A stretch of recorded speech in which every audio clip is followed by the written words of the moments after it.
Welcome to Fire Service Court Radio, now on video. My name is Brad Pinsky, and with me today are the Honorable John Murphy and the not so honorable Chip Comstock, who is all over the news today because it seems like half your town is constantly burning down. But nonetheless, here we are again, the lawyers of fire engineering, as we like to call ourselves, even if nobody else will.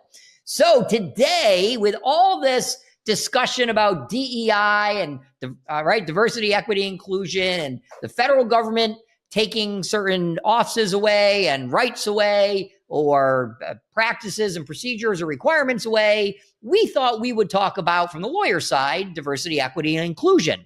Why is it a big deal? It's a big deal because, according to our missing link today, who is teaching about the FLSA in Indy today, although not when you're watching this, so that'll be like before. Kurt Verone, who maintains a database on his website, Fire Law Blog, has determined that 70% of our lawsuits in the fire service are based on discrimination, retaliation, harassment, bullying. So DEI is a big deal in the fire service, since that's most of our lawsuits. So forget for the moment what federal law says, doesn't say. Let's talk about solid practices to start to help make your fire department a more open and progressive, and not to use that word in a bad way, but open and inclusive entity. Because if you could take our advice, I think, which is going to be you should do it. But if you don't like to take our advice, there will be a court who will tell you to do it, as we've seen in Boston, City of Syracuse, with all these required inclusive percentages. So let's start with Chip. Chip, give us one thing a department can do to help, one, open up diversity in the fire department, and pick, gender, sex, race, religion, whatever you want. And then let's relate that to how is that going to protect you from lawsuits as well? Well, I think we always start off at the beginning, which is, in the recruitment area. That's what we're getting at, right? And I think one of the issues that I've read about a lot lately, with everything politics being politics, is, the issue of standards and should we lower standards for becoming more diverse, or whatever. Because I think the diversity is a little bit different than the inclusion. The inclusion, to me, is something we can talk about once people are all together. But the diversity is trying to have the department reflect the community which it serves. And I think what we should be doing on all levels is trying to have the best workforce fire department that we can in terms of quality of our employees. So we need to start trying to make efforts to recruit really talented, really good employees, right? Doesn't matter what their background is, white, black, purple, whatever. We need to have the best employees we can. It's not a matter of lowering standards, it's a matter of raising the bar for everybody. And so that's where, I think once we talk about that type of approach, then we can get into the nuances of how is it that we attract the best employees. Awesome. John, your take. Well, my take is that I think that if you take a look at the demographics of our fire service, we're pretty white and male. And, when I go, and I know you guys do the same thing, when we go around the country and teach classes, and we look at our audience, it's pretty characteristic of what the national demographics are. And so the question is, why don't you have more people of color? Why don't you have more women? And why don't you have, like when I was down in Arizona, they have a large Hispanic and Native American population. And why don't you have, that percentage of your department? And the fire chief and others will say, well, they just don't want to be here. We've created an environment where they look in the fire station and they see me, the white guy, and they're not seeing the African Americans, they're not seeing the Native Americans or the Hispanics. And it's not that the department is not doing those sort of, diversity, equity, and inclusion classes. And they try to create a diverse environment. And I think it's good for the members in there. But it just doesn't translate out into the community that we're an open and receptive organization. And then when they see, like your local community, a member may have been sued or is suing for discrimination. It's like, why do I want to go into an environment where I'm not, the white male, I'm the African woman, and I'm not going to get a fair shake in there. And so I think we just sort of create that sort of disparate environment just by what people see on the surface. I think the second part of this is we probably don't do enough to educate the community of what we're actually looking for and encourage more people to come in. So we have a recruitment retention problem that we're not doing enough, even though every agency that talks about recruitment and retention, we're doing all we can. We just can't get people in the door. And again, and we're having, and this is not just, this is a general problem across the country. I mean, we're having, like city of Seattle's got 300 open positions for firefighters, and every jurisdiction out here is looking for firefighters, and they just can't get them. So is it the discrimination, equity, inclusion issue, or is it just people don't want to be firefighters anymore? And so what have we done in order to change that dynamic? Yeah, as I listen to you both, I think we have the issue where, are we recruiting enough, right? Are we bringing enough people in? Which I fully agree. I don't think we are. I think we need to look at our websites, our advertisements. But then when people come in, and look, we know women account for approximately only 8% of the fire service, right? And here's what I believe. No offense to the people I'm about to offend, but the fire service would rather take a 400-pound, overweight, weak, bad shape male than a in shape, strong, physically fit female. And I don't mean to make total generalizations, but that's what I've seen over 30 years. Oh, you're male, you're good. You're female, you're too weak. And we have these horrible, biases towards people of who can and who can't be a firefighter. So to me, once we start, and we'll talk about this all today, but once we start talking about websites and policies on inclusion and attracting the right people, then the biggest problem we have is frankly us, because we have these cultures, these environments in the fire service that just shun you away if you don't fit into our biases. And it doesn't mean that it's, we don't like people who are black or women or, whatever, but and there's a reason for it. But I think we shun people away when they just don't fit in. And I think it's a little deeper too. And I think part of it is it's a safety issue. So when we see somebody who we think is not going to protect us or help us protect the lives of others on a scene, in other words, I don't think they could do the job, so they're going to put me in a tough position, we try to oust them. We try to get rid of them. I disagree with you a little bit in that I don't think it's a safety issue. That suggests that I have a motive that may be, at the end of the day, I would argue it's a good motive, right? I'm trying to protect my fellow firefighters. I think it's a laziness, easy. I'm going to do what's easy for me, and that is if I don't have to deal with somebody who's not like me, it's a lot easier, right? I don't have to worry about how I'm going to communicate with that person. I don't have to worry about what kind of jokes I'm going to make. I don't have to worry about somebody saying that I did something that offended them. If I have somebody just like me and acts like me and I tell them that joke, they're going to laugh. They're not going to be offended. So let's just eliminate the problem.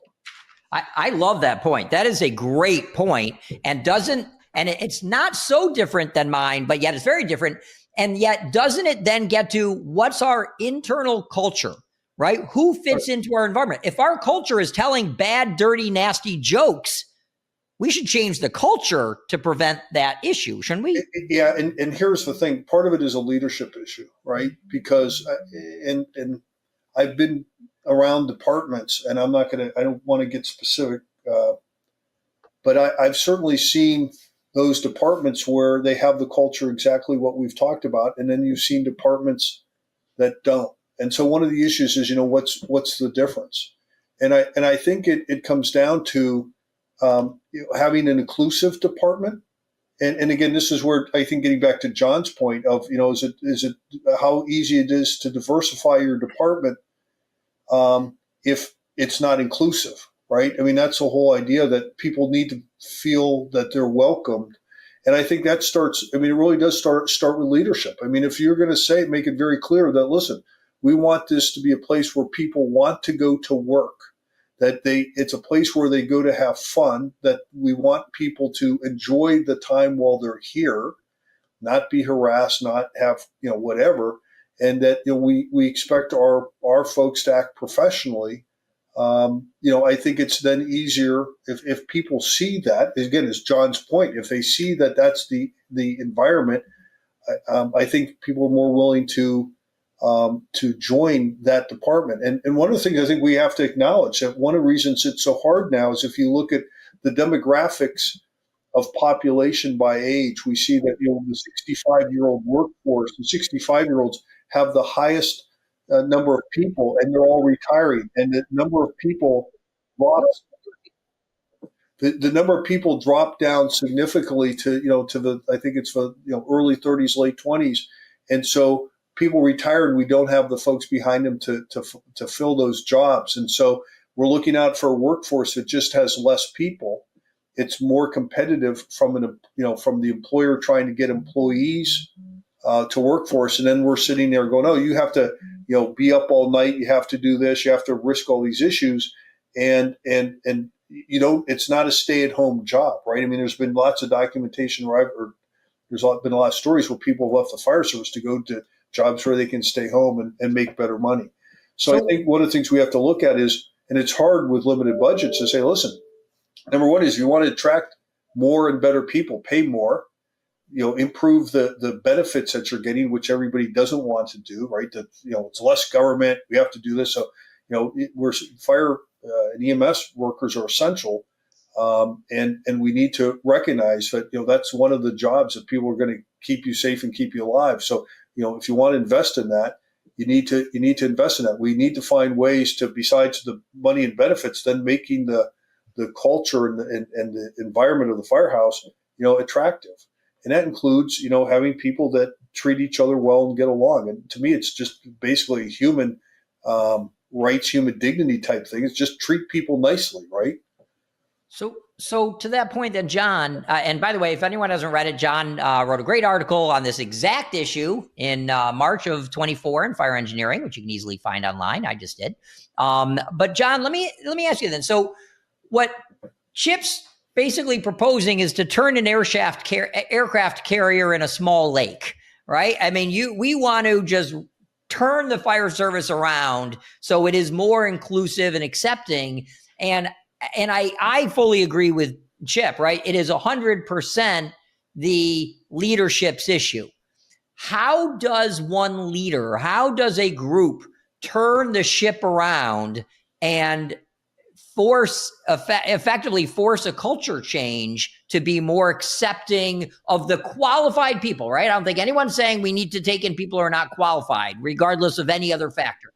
But we have qualified people who are being chased out of the fire service once they get here. So how do we, and then we bully them, harass them, torture them, don't promote them, discriminate against them, tease the crud out of them until they get out and quit or transfer. How do we turn that ship? In 4 words.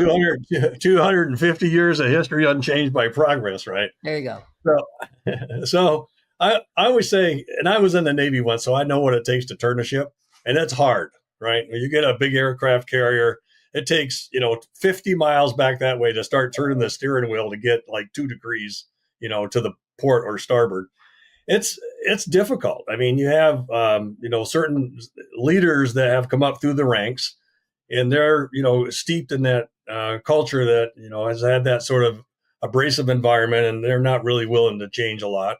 Sometimes you'll get people from the bottom up. So I did a bottom up article on, working in a leaderless environment, where sometimes the rank and file are the ones that drive change. And then they just push it all the way up to the top, and the chief either has to comply or leave.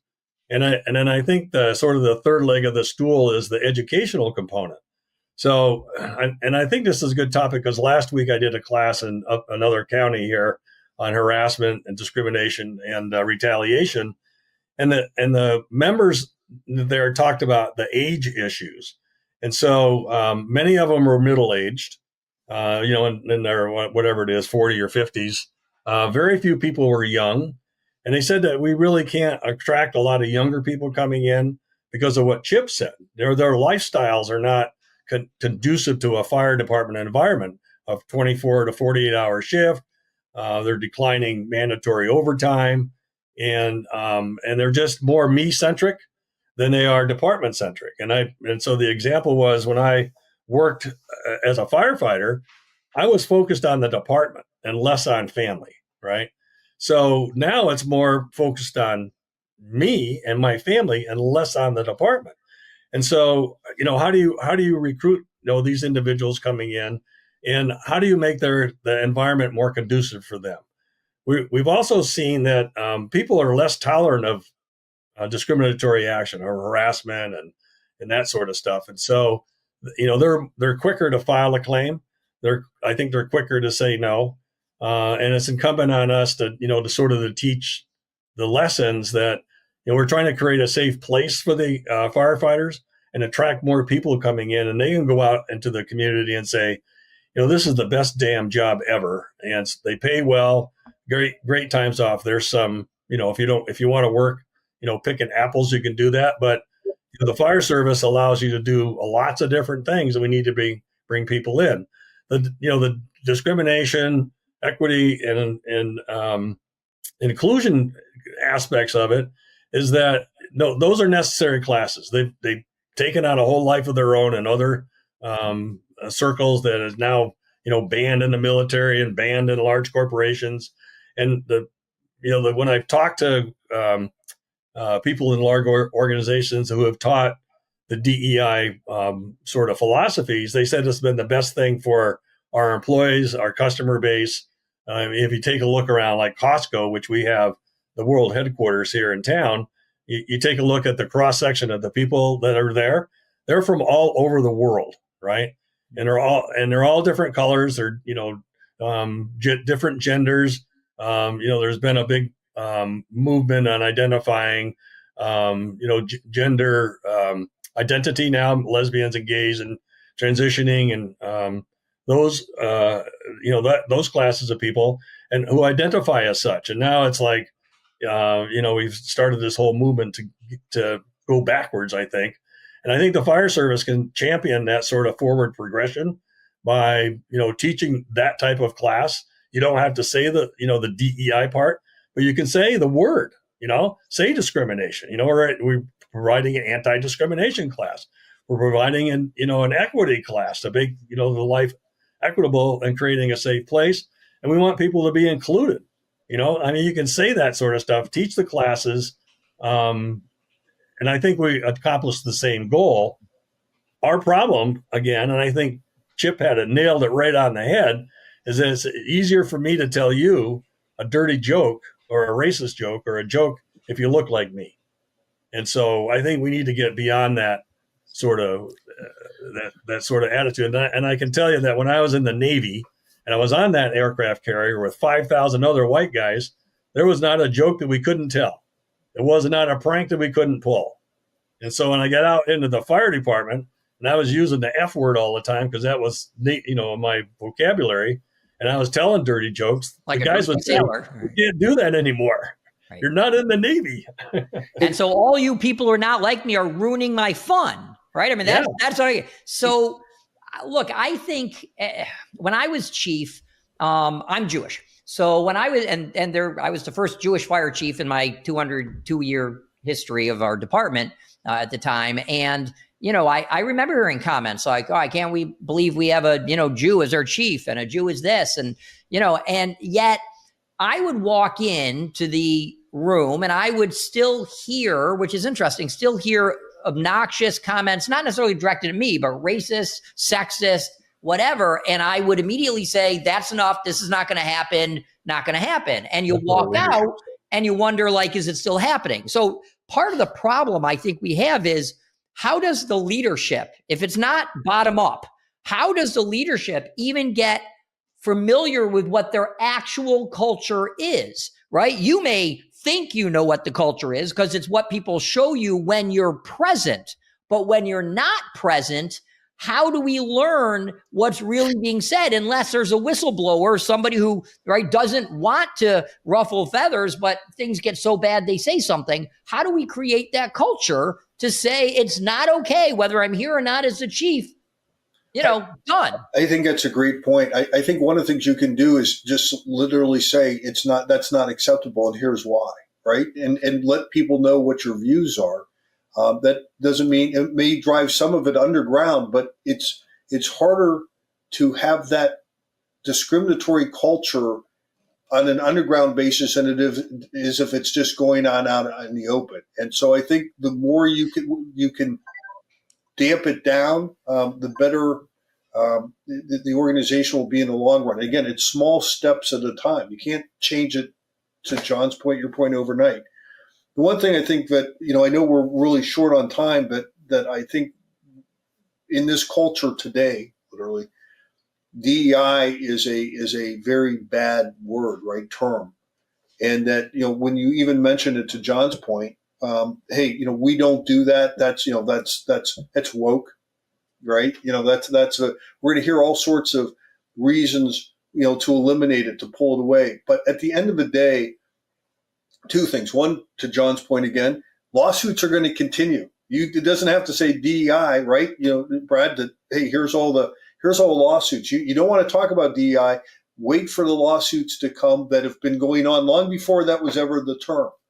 But I think from the very existence of the department, when we talk about smaller departments trying to survive or bigger departments still trying to attract people, it comes down to the environment. And we don't, John, have to say DEI. It's, how do we make people feel welcome? How do we treat people that they, in a respectful, adult, professional manner? That's what it comes down to. We don't have to sign it letters, right? So, I think from my perspective, when we're out here giving advice to our listeners, it's like, if you want to minimize your lawsuits, make sure you have an environment, culture, department that treats people nicely, right? Treats people like humans and acts professionally.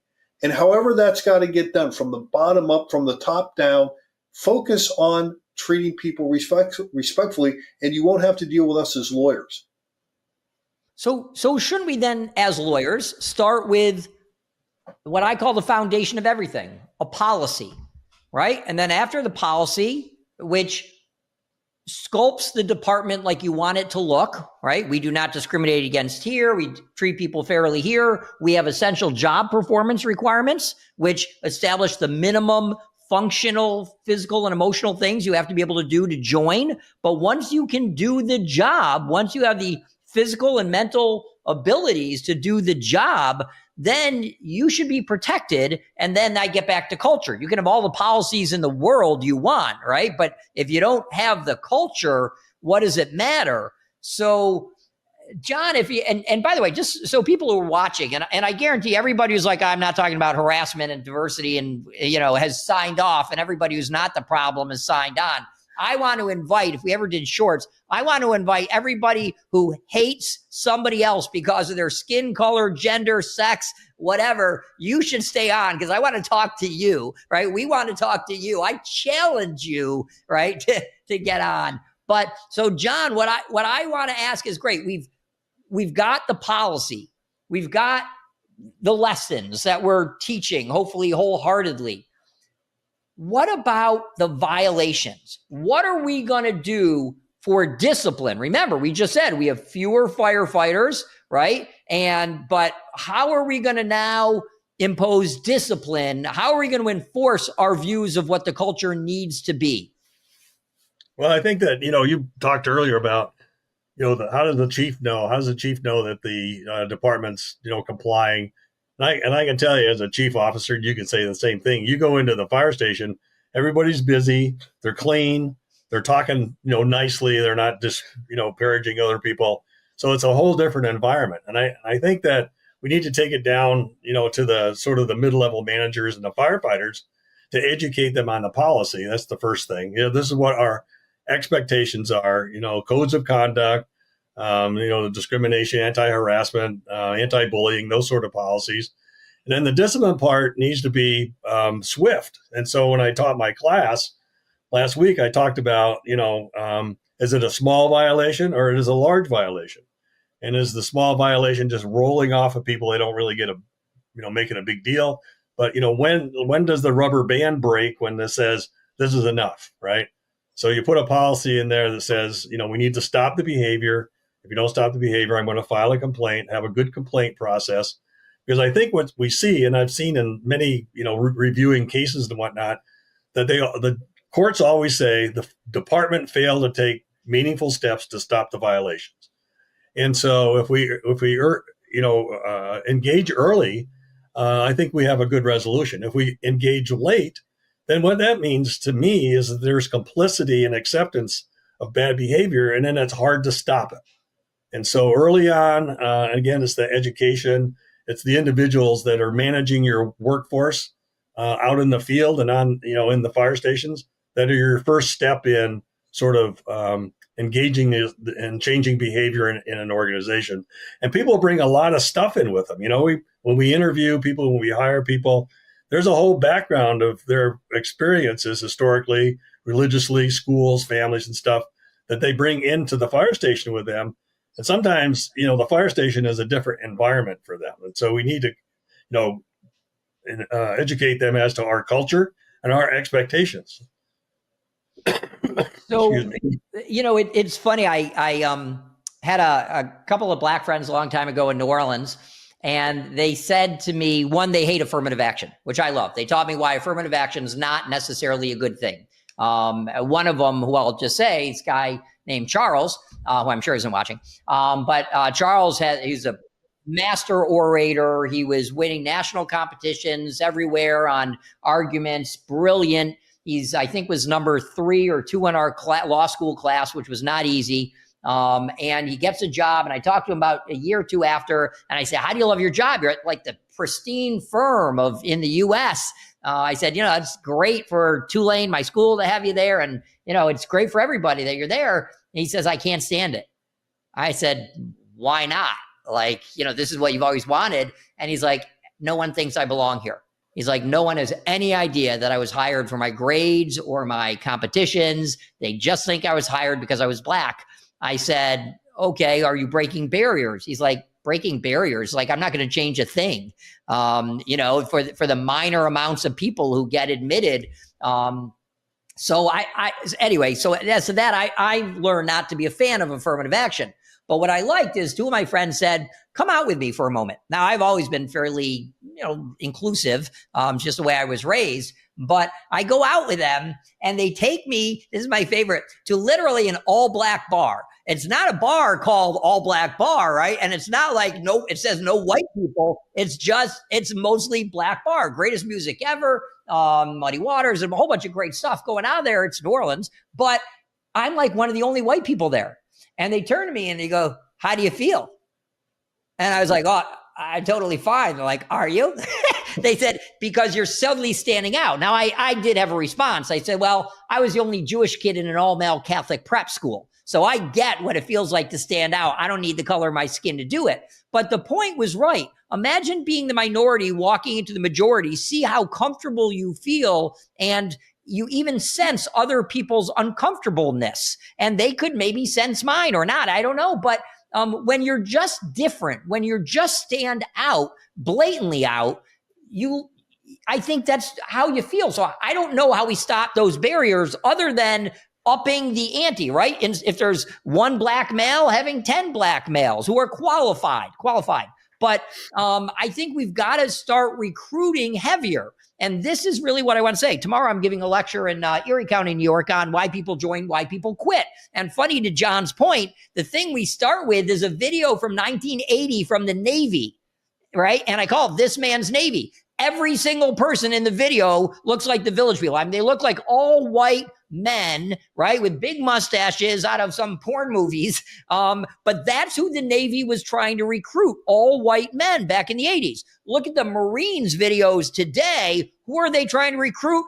Anybody who can wield a rifle competently, right? Big, strong, competent, you earn it, but their doors are open to anyone who can do the job, and their commercials reflect that. So my question is, what does your website reflect? Here's kind of where I'm ending, and we got a couple minutes. And so my closing statement, we'll go to yours, is what does your culture reflect? What does your website reflect to others? What does your environment reflect to others? And is that really how you want your community to see you, right? Because one of you said it, if they don't trust you, if they think you're biased, racist, whatever, they're not picking up the phone and calling 911.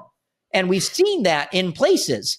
So my hope is, whether you hate people, you don't like certain people, you have biases, put them aside, put them away. They don't belong in the firehouse, and welcome everybody who can do the job.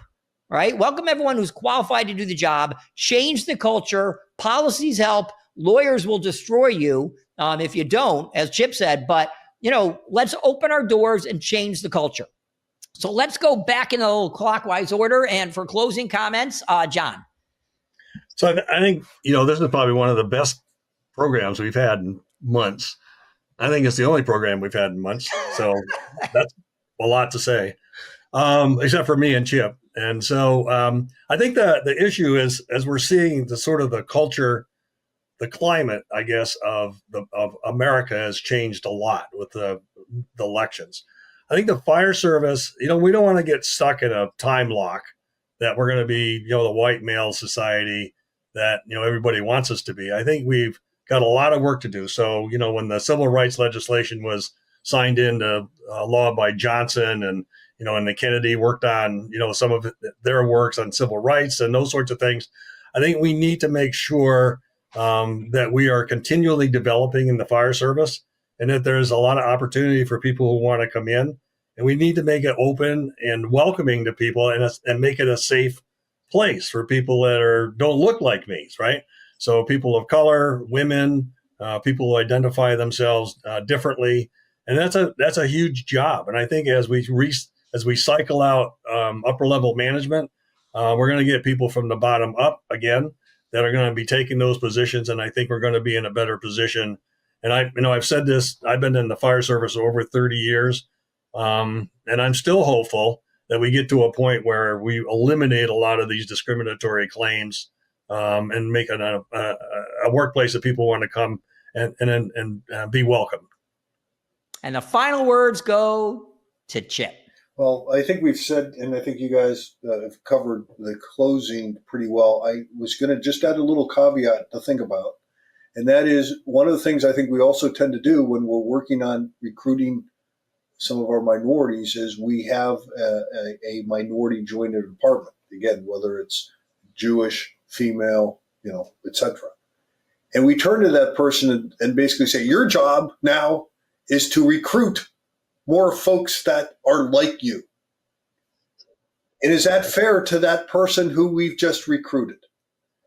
So I think that we as we come to accept the idea that we want to add quality people to our department that reflect our community, and we want to have an inclusive department, be careful the approach that you take, that we don't suddenly burden those folks that we're trying to get into the department and treat those individuals differently than we would anybody else. So again, it's something that it tends to make it easy for us when I ask somebody else to do the recruiting for me. But I think, that's, especially again, from a leadership standpoint, it's our responsibility to make sure that we're taking the necessary steps to see that, we are a welcoming department. And I'll leave it at that. Well, the lawyers go places no one else wants to go. We tackle the hard issues, and you could do it because it's the right thing to do, or you can do it because 70% of lawsuits against fire departments are based on some sort of discrimination, harassment, bullying, retaliation, etc. So you choose why you change. But if you aren't going to get the employees or the volunteers, or you're going to be losing the ability to serve your community because you're too darn stubborn about who's the right fit, I guess you're going to learn one way or the other. So on behalf of John Murphy, Chip Comstock, Kurt Ferrone, who's teaching today, and myself, Brad Pinsky. We wish you all the safest of careers, that you have the best job, whether it's volunteer or career, in the world. So let's make it that way. Show everybody else why we love the fire service, and let's make it a fire service that serves and is part of the entire community, just not a portion of the community. With that, the lawyers from Fire Service Court say, be well.